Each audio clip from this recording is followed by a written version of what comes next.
こんにちは。今日はね、日本語が難しいパート2ですね。話していきたいと思います。少し前に日本語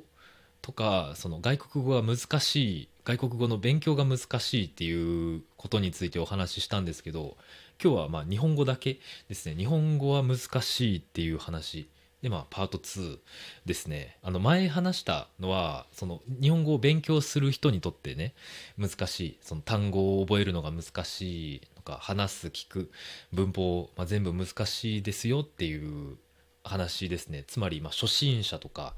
中級者ぐらいのレベルの人にとって、日本語とか外国語の勉強難しいっていうお話ししたんですけど、今回はね、上級者にとっても日本語は難しいっていうことについてお話ししようと思います。っていうのも上級者っていうのは、僕みたいな、ネイティブの人ですね。ネイティブの人とか、僕にとってもう日本語難しいなって思うことが最近あったので、今日はそれについてお話ししようと思います。まずそう思った理由についてお話しするんですけど、僕よく美術館に行くんですよね。あんまりその外に出るのが好きじゃないんですけど、基本的にね、家によくいるんですけど、時々とか、美術館に行くんですよ。その特に旅行した時とか、旅行して観光したら美術館に行くっていう、もうセット、旅行と美術館がセットみたいな感じなんですよね。で、別に旅行じゃなくても、なんか特別な僕が好きそうな、例えば展覧会があったら、その美術館に行ったりもするんですけど、旅行の時は絶対行くっていう感じですね。で、最近僕旅行に行ってきて、岩手県の仙台っていうところに行ってきたんですけど、そこでも美術館に行ったんですよね。で、その仙台の美術館で一人でいろいろ見てたんですよね。で、いろいろ見てたら、出産者数っていう、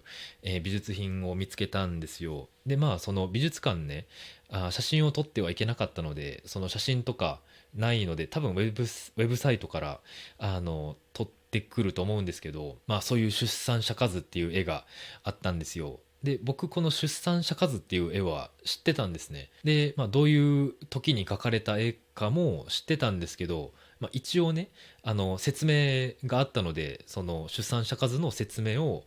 読んだらもう全然わからないんですね。そう、日本語でもちろん書いてるんですけど、僕その絵について知ってるし見たことがあるのに、その説明を読んでも全然わからないんですよ。で、その理由は、日本語、その説明の日本語が難しすぎるからですね。で、難しすぎてわからないから、その次に僕がすることは、その日本語の説明の隣に英語の説明があるんですよ。で、英語の説明の方が分かりやすいんですよね。そのぐらい、その日本語の説明がめちゃくちゃ難しいんですよ。今日はそういう話なんですけど、僕25年間ね、ずっと日本語を使ってきて、で、いろんな言葉も知ってるのに、その美術の説明の日本語、本当に全然わからないっていうことをお話ししたい、文句なんですけど、その、出産者数の写真は撮れなかったので、その説明の文はね、見せられないんですけど、ネットで、インターネットでいろいろ調べてて、その説明も見せてもいいっていう絵があったので、その絵と説明を見せながらちょっと話したいんですけど、その絵っていうのは、刺繍釈迦如来説法図っていう絵なんですね。こんな絵なんですけど、これの説明がね、ちょっとやばいんですよね。この説明の全部を見せるのはちょっと長すぎるので、全部はできないんですけど、最初の1文2文ぐらいね、読もうと思います。多分読めない漢字もたくさんあると思うんですけど、奈良中宮寺の天寿国宗長ですかね。僕読み方わからないので、合ってるかどうかもわかんないんですけど、天寿国宗長とともに我が国上代詩集の双璧をなすと思います。で、まずこの一文目読んで、僕もう全然わかんないんですよ。なんとなくね、なんとなくわかりますけど、でも日本人で僕美術とか歴史とか好きなのに、それでも何を書いてるかあんまりわかんないんですよ。で、じゃあ次の文なんですけど、奈良時代の寺院の縁起類読めない。意味もわかんない。演技類が伝えるように、この時代には高さ2畳や3畳の修仏の大作が作られ、銅雨に封建されたが、もうこのね、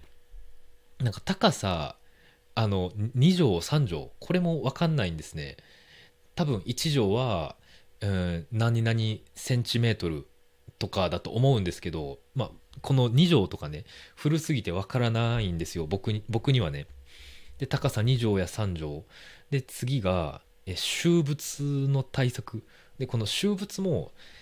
読み方が合ってるかどうかわからないし、意味もわからない。で、次のその対策が作られ、道雨に封建されたが、で、この道雨と封建も合ってるかどうかわからない。まあ、調べたらわかると思うんですけど、何も調べないで今、読んでますから、合ってるかどうかわからないし、意味もわかんないんですね。で、品、本品は、王子を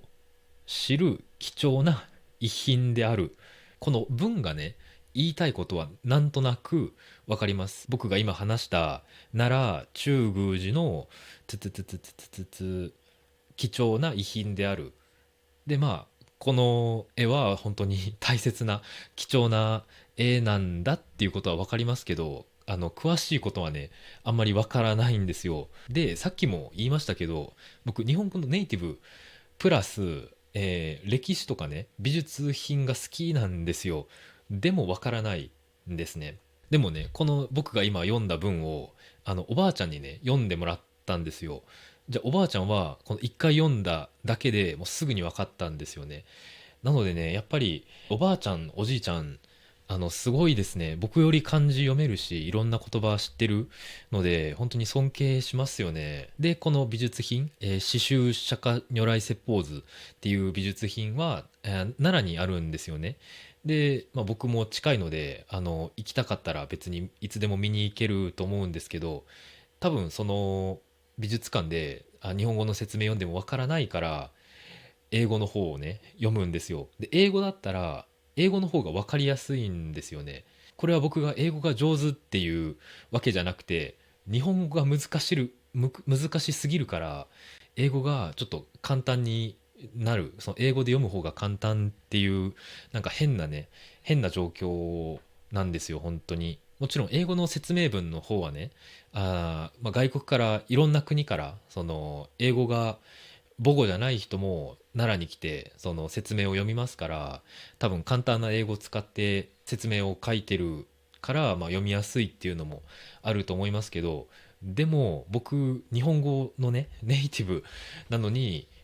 日本語がわからない、まあ、ちょっと恥ずかしいんですけど、まあ、仕方ないことなんですよね。なのでたまに僕学生さんに相談されるんですよ。なんか日本に来て全然日本語わからなかったとか、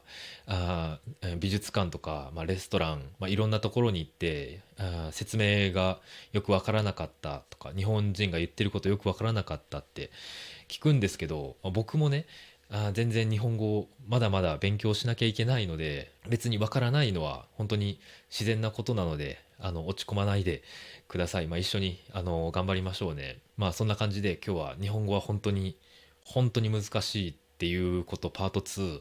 話させていただきました。それでは今日もここまで見てくれてありがとうございました。バイバイ。